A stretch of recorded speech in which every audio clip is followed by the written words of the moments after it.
This is not waste. These are sunflower residues that can be turned into fuel pellets and help you become energy independent by next winter.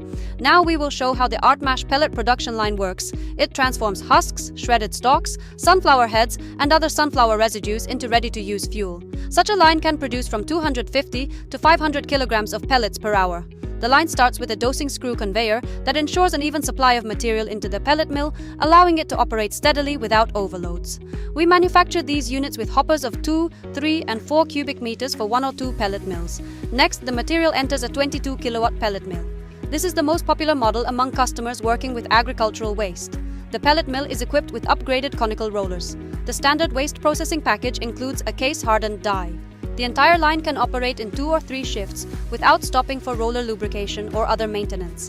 After pressing, the hot pellets enter the cooling system. Here, it is worth paying attention to the new stainless steel bucket elevator. It is the best solution for handling hot pellets. The cooling column hopper is also made of stainless steel for maximum durability. The system includes hopper-level sensors and an automatic pellet discharge system. Cooling is necessary to make the pellets hard and resistant to breaking during transportation. Next, the pellets pass through a self-cleaning screener.